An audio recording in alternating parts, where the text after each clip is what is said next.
Okay, thank you very much for the invitation here to present some of the work which I've been doing, and also thanks a lot to DDN of having the opportunity, to have a deeper look into IME during a time when it was actually still under development.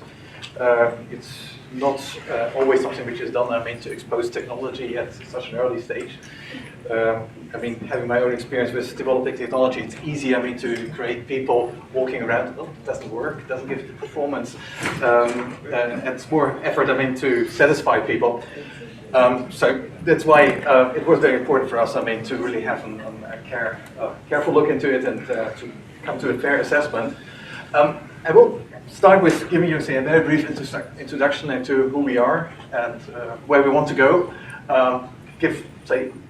Explain a little bit IME in my view to make it a bit simpler, and then report on how we did evaluate it, what kind of applications we have been looking at, some results, and I will mainly focus also on neuroscience applications because that connects very closely to a large-scale project where we're quite excited work doing. We are one of the largest computer centers in Europe, based in Germany. Of course, as a computer center, we do have the mission of providing high-end supercomputing resources. But at the same time, we're doing quite a lot of research, and I think that is one of the very important things, also going forward to the future. It's not only about providing cycles, not only about providing data, but you need to have also, research on the different applications in-house in order to be able, to adapt to new generations of technology. So that's why for us it's very important, to have the research in computational science. It's actually now becoming, our largest department in-house, where we try to have a lot of different application fields, relevant application fields in-house, people working on that, still being benchmarked on their research in that area. We call it simulation labs. Having also research on algorithms and performance tools. And finally, that's more my area, research on HPC architectures and technologies. In terms of infrastructure, about 10 years ago, we decided to go to a dual-track approach for our flagship systems. So on the one hand, to have a general-purpose system, that is this left branch, with, standard clusters. We have just deployed the new Haswell cluster with about 2 petaflop of performance. And on the other branch, so this right branch, where we have, very scalable systems, so far realized through 3 generations of BlueGene, and where we now have to make a step to another type of architectures as BlueGene has been coming to an end. And actually, this architecture will be very strongly driven by the requirements coming from computational neuroscience, as we are, linked to the Human Brain Project, and I will explain a little bit more about it later. We have been consolidating our storage infrastructure such that actually both of these flagship systems are using the same storage system called Just 4. And obviously, when we're talking about, the next generation of systems, both on the general purpose line as well as on the highly scalable systems line, we have to think about, what could be, the follow-up architectures, and that's where things like IME are extremely interesting for us. Well, it's obviously that we do have a need for a new type of storage architectures, and if I just look at it more from a principal point of view, we are still seeing a significant increase in the throughput of arithmetic instructions or floating point instructions. Here I call it BFP. We also see, increase in terms of I/O performance, but this increase is significantly slower over the last 10 years. So if you look at this ratio of memory I/O bandwidth over the floating point throughput, then this ratio becomes smaller and is far away of what, at the time of Amdahl was considered as being, a balanced architecture. So just if you look, for instance, our current Ukraine system, we are here at a ratio of about 1 byte per 40,000 flops, which is really very, very slow, small. So you have to think about what are strategies, to mitigate that. And the obvious mitigation strategy known in computer architectures is to go for a hierarchical storage architecture, where on the one hand you have very fast but fast storage tire, which is of course a bit limited in terms of the capacity, and you meet the capacity requirements by having another tire which is, on the other hand, a bit slower. This is particularly important given that we, and Dan already was talking about it, that we have an emerging data-intensive applications which do need, say, very large storage capacity, but at the same time also have high requirements with respect to bandwidth and maybe more importantly also IOPS range. So, given that background, I mean, I found it extremely interesting, I mean, then to have a deeper look into IME, as it is exactly this kind of hierarchical storage architectures where we have been looking for, where you have this upper tier, which is then realized as IME, which can provide you with a very small ratio over memory of storage capacity, here called CIO, over memory bandwidth.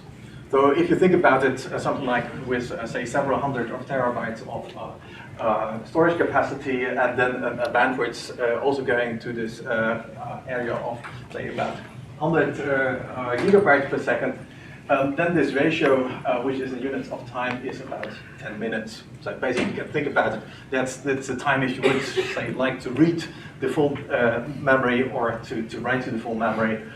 You could do it, say, something somewhere in the 10 minutes. Of course, here you leverage the non-volatile memory technologies. External storage, probably still for a while, based on hard drive technologies. Here we are with memory, with the capacity more in the dozens of petabytes range, and presumably, if we don't want to have the disk, number of disks growing infinitely, and to be willing, I mean, to pay the corresponding electricity bills, we probably will stick with somewhere of a few hundred of gigabytes. So if you look then again into this ratio, I mean, it's a significant difference. I mean, here we are talking about, say, several days which you might need, I mean, to actually write to the full storage or read out of the full storage. So there's a significant difference in the characteristics of these two storage tiers.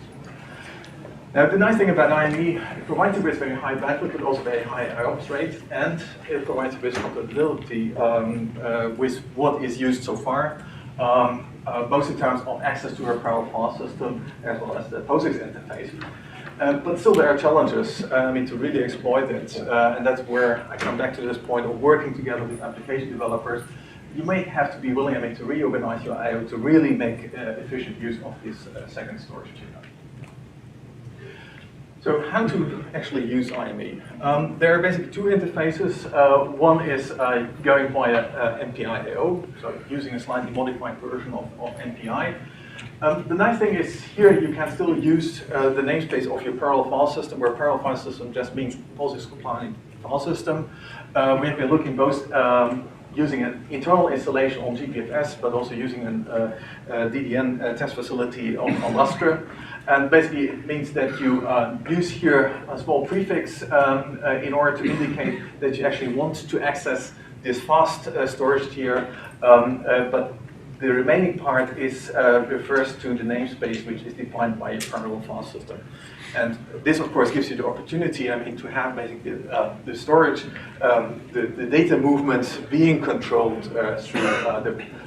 through software in the background, so this becomes more transparent to the user.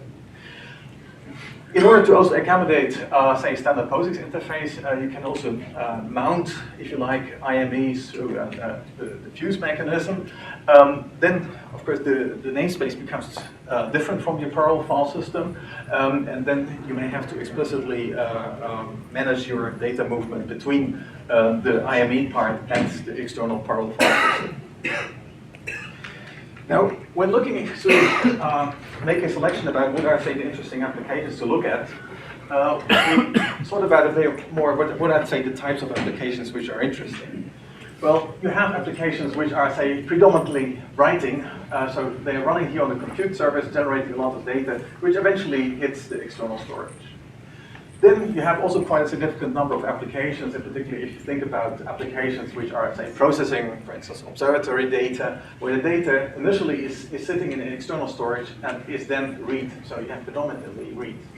And then there is another important set of applications where you are, say, writing transient data and reading it back into your compute system. Now here, the way of how I plotted it here is not really optimal. In an ideal case, you would, since it's transient data, you would like to keep this data with an IME and to organize things in a way such that they never hit the external storage, because it's out here where you actually compromise in terms of the bandwidth. So given these three classes of applications, we have been looking also at three applications, and we'll mainly focus on the first one, a brain simulator, which is falling in the class of predominantly doing write operations. Of course, we also looked into benchmarks, and here we focus actually on IOR. So the data which I will show you now is generated on a test system. As already mentioned, we also deployed it on the internal system, but here we have not yet installed the latest version of IME, so here I will only use this. But also here I have to mention that this is the data was generated not on the very latest version of IME, so this the performance that we have to keep in mind of that.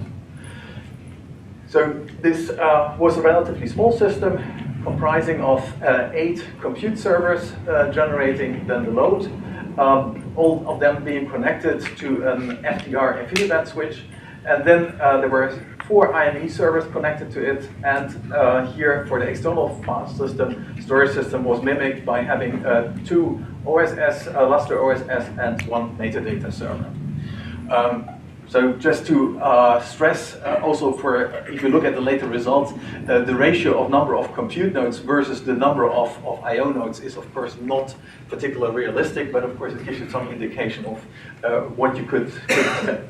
In terms of, say, the nominal performance, that was, say, reasonably matched. So we had here 8 compute servers, all connected with 1 link FDR, which gives you then in total something of the order of 100 gigabytes of nominal bandwidth here. That was matched here by having here dual links, so to the 4 IME servers. So basically the bandwidth over here matches the bandwidth over here, but towards then the Lustre system, since that were only single connections, it was only a quarter of that. So here, let me start with some results, benchmark results using IOR. On the left side, you see here results for Lustre, and on the right side, it's on IME. And the scale do not match, so actually, so here it goes up to 3 gigabytes per second, where over here it goes up to 7 gigabytes per second. And, here, results are shown for POSIX read and write, that are the filled circles, blue and red, and MPIO read and write, blue and red, and it's also, we have been looking into Perl HDF5. So just to show that it was very easy, I mean, to have, say, 3 popular ways of interfaces towards I/O in place. Now, the interesting thing maybe to highlight here in terms of MPIO, at the moment in terms of bandwidth, it was really MPIO, which gave us the best performance in terms here as a function of the transfer size. At some point you have because of the caching effect, so it drops down, and you can here really see, I mean, there's a significant difference if you compare them with the direct Lustre access. And it remains pretty stable as a function of the transfer size, which is an indication that you are not forced, I mean, to do I/O in very large chunks. Well, if you compare it, for instance, here for POSIX read operations towards Lustre, I mean, you really have to go to very large chunk size in order to get to the maximum bandwidth. A second plot on that, here looking at the bandwidth as a function of the number of compute nodes which were involved in it. Again, here on the left side, Lustre, and here on the right side, IME. And the nice thing which I want to point out here is that you see here really a nice scaling all the way up till using 8 nodes when for IME getting somewhere close to 40 gigabytes per second, so that is 50% of the, close to 50% of the nominal network bandwidth. So I think that's a very nice, important result that IME is really able, I mean, to scale at this point. Now let me go to applications, and then before I want to introduce a project where we're working on and where we also getting more interested in having a very capable storage infrastructure, and that is the Human Brain Project. Human Brain Project is a flagship project in Europe with quite a lot of partners being involved. It's a very long-term project. The goal is to, within a 10 years period of time, to reach the point where we can model the human brain. And in order to achieve that research, it will be necessary, to build up an integrated ICT infrastructure which enable this kind of science. And there are different platforms involved in here. I just want to highlight those which are, say, most relevant in this context. There's one platform on strategic human brain data. It's basically trying to generate a very high resolution brain atlas. And this is also an effort where you easily get in the order of hundreds or a few petabytes of data just because of the very high resolution and say the order of 1 micrometer. The other, and this I will focus, is the brain simulation platform. The goal here is to develop computational models which allows to simulate a human brain, and all this requires a high performance computing platform in order to be executed. So coming to one specific application, SNest. SNest is a spike and neural network simulator, so don't confuse it with neural networks, as they have used in the context of deep learning. The goal is to really try to simulate realistic, biologically realistic neural networks. And realistic in this sense means to have a network which has a similar complexity as we do find it in the human brain. And what does it make it challenging? Well, it's one of the challenges is the high connectivity of this network. Each of the neurons in our brain is on average connected to 10,000 other neurons. So if you come from computer networks, this is quite a significant difference. And then it's the size of this network. The human brain comprises about 10 to the 11 neurons. Now translated into the number of synapses which connects these neurons, so you have you are at 10 to the 15 synapses. So even if you keep the memory footprint for each synapse small, you start to really need supercomputers and just to get somewhere close to these numbers. So there's a lot of work have been done in order to optimize the memory footprint, in order to have very efficient communication with the spiking events. But still there are challenges, in particular in the context of I/O. Why is that? Well, the typical workflow is that it requires quite some effort, to create a network with this complexity and then to perform simulations. And then at some point you want to analyze the observables which are written out to an external storage system. Now it's actually here where it becomes difficult, because as the target networks are very large, and there are also, say, particular observables which have a very large, say, memory footprint, the amount of data which you need to write out becomes simply too large for current systems. So what people do is, they typically currently do a downsampling of the observables, but of course you lose information. That's what you would like to avoid. So the better approach is to have a fast intermediate storage tier available, to be able, to write out this data, and that will be the next step, actually to be able, to have a fast processing at this tier. So to move to some architecture that I would call active storage architectures. Now these are the results, some of the measurements which we did on this small test cluster. If you think more about speedup numbers, I don't like to think too much about speedup numbers in this case, because we have to first scale out these numbers. But already on these small test clusters here, as a function of nodes, it shows, what is basically the benefit. It's already, say, a 10% improvement with the full 8 nodes, but just on an artificial system where you have a relatively small number node on of compute nodes acting on a relatively large number of I/O nodes. And the other thing which is interesting maybe to compare, because it's a complex I/O behavior, so I suggested the person who was doing it to do a comparison when the write is done to just null. That's basically the ideal case what you could observe. And so actually these two numbers are pretty close. So basically it means that you get close to the maximum gain you could hope for using IME. To conclude, I would consider IME as a really very promising new storage architecture, as it really allows you then to scale compute and I/O performance. And that's not something which you haven't seen in the last couple of years. You could also think about it from an alternative perspective. It gives you the opportunity to reduce the bandwidth towards external storage, because that is something which is extremely expensive already today and will become even more expensive in the future.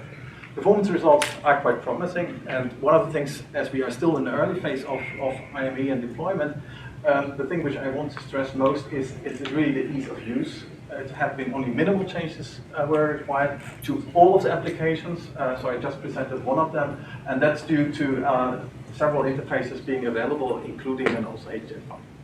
Thank you very much.